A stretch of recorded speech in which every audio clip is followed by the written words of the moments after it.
거제도와 일본 스시마섬 사이에 있는 무인도인 홍도. 하늘을 검은 점들이 뒤덮습니다. 울음소리가 고양이와 닮았다고 괭이갈매기라 이름 붙여진 바다새들로 홍도는 괭이갈매기의 국내 최대 번식지입니다. 이곳에서 괭이갈매기의 올해 첫 산란이 확인된 건 지난 3월 31일. 14년 동안 산란 시기는 꾸준히 앞당겨지고 있습니다. 국립공원 연구원이 홍도와 독도, 해안 난도 세 곳에서 괭이갈매기의 산란 시기를 추적한 결과 홍도는 해마다 0.6일씩, 난도는 0.8일씩, 독도는 4.8일씩이나 산란일이 빨라졌습니다. 지금 이곳 홍도에만 5만여 마리의 괭이갈매기가 번식을 위해 찾아왔습니다. 이 바다새들이 14년 전보다 여드레 일찍 알을 낳기 시작했다는 건 그만큼 바다가 빠르게 뜨거워지고 있다는 뜻입니다. 홍도 주변 해수면 온도는 30년간 0.78도 올랐고 독도 주변 해역은 1.56도 상승했습니다. 이런 수온 상승이 먹이 출현, 나아가 번식 주기에도 영향을 미친 겁니다. 열대성 어류의 출현이라거나 이런 어류상의 변화는 이런 갈매기의 먹이원이 되기 때문에 충분한 영향이 있을 것으로 판단하고 있습니다. 하지만 번식 주기가 빨라지다 보면 새끼가 추위에 노출될 수 있고 그동안 활동 주기가 달랐던 천적을 만날 수도 있습니다. 수온 상승은 바닷속과 식물의 생태계도 바꿔놨습니다. 제주 해역에서 주로 보이던 금강바리와 꽃돔의 서식지는 남해까지 올라왔습니다.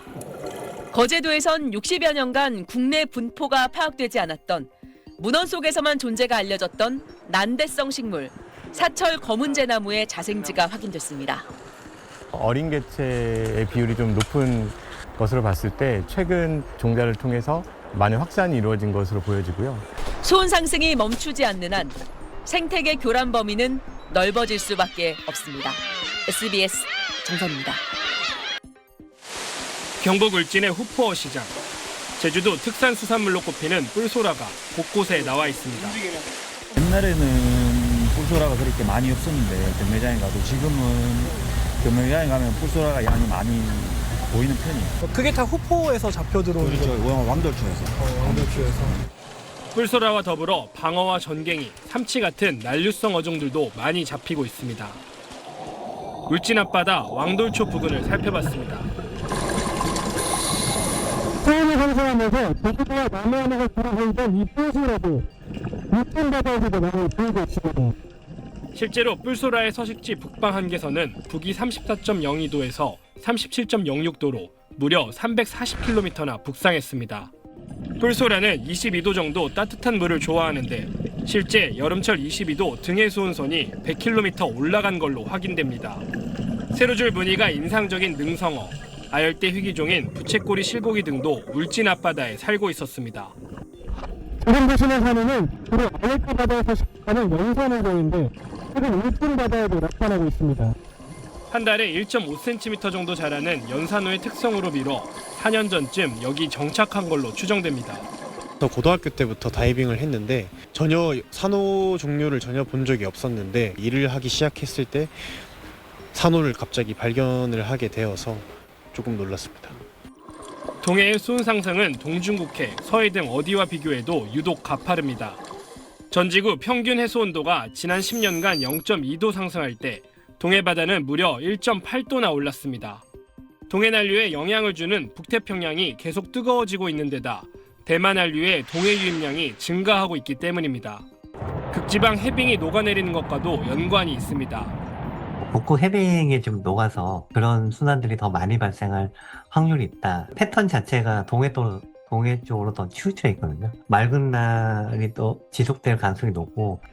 오는 2100년 동해 수온은 지금보다 최대 4.48도까지 오를 걸로 전망되는 만큼 어업과 생태계에 미치는 영향을 최소화할 수 있는 지속적인 연구와 대책이 시급합니다. SBS 서동균입니다. 울릉도에서 직선 거리 87km, 해양연구선을 타고 4시간을 더 달려 독도에 도착했습니다. 생각보다 안 큰데요, 여기? 11월인데 해수면에서 잰 수온은 19도, 평년보다 1도 이상 높습니다.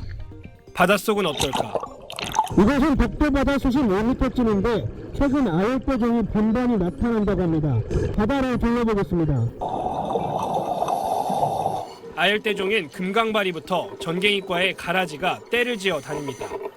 화려한 색과 무늬를 지닌 파랑 쥐치, 호치고기의 모습도 보입니다. 열대바다에 서식하는 돛양태류도 독도바다의 모습을 드러냈습니다. 대부분 국내 미기록종들입니다. 형태와 DNA 분석을 위해 연구진이 채집했습니다. 온난화의 영향은 깊은 바닷속, 동굴 속에도 미쳤습니다. 손톱만큼 작은 크기, 뒤집힌 원뿔 형태의 둥근 측컵 돌산호. 지금 보이는 이 작은 생명체는 열대바다에서 자라는 산호인데 최근 독도바다에서도 나타나고 있습니다. 매년 최근 4, 5년간은 한 1년에 4-5종 종들이 새롭게 이제 발견되는 종들이 굉장히 많은데요. 출현 빈도도 높고 조사 해역에서도 쉽게 여름에는 들어가면은 그런 아열대조 종들을 볼 수 있습니다. 울릉도 독도 해역은 한반도 바다 중 수온 상승 속도가 가장 빠릅니다. 독도 해역의 수온이 28도 이상인 날은 지난 2012년 0.21에 불과했지만 지난해엔 28.71로 급증했습니다.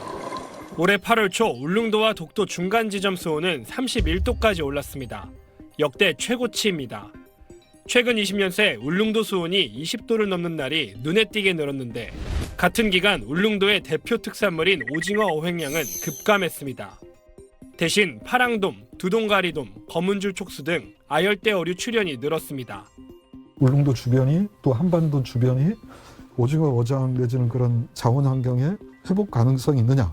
저는 없다고 생각을 하고 있어요. 향후 100년간은. 지금 같은 동해 수온 상승이 계속되면 우리 바다 생태계 변화와 함께 어업 지도도 크게 바뀔 전망입니다. SBS 서동균입니다.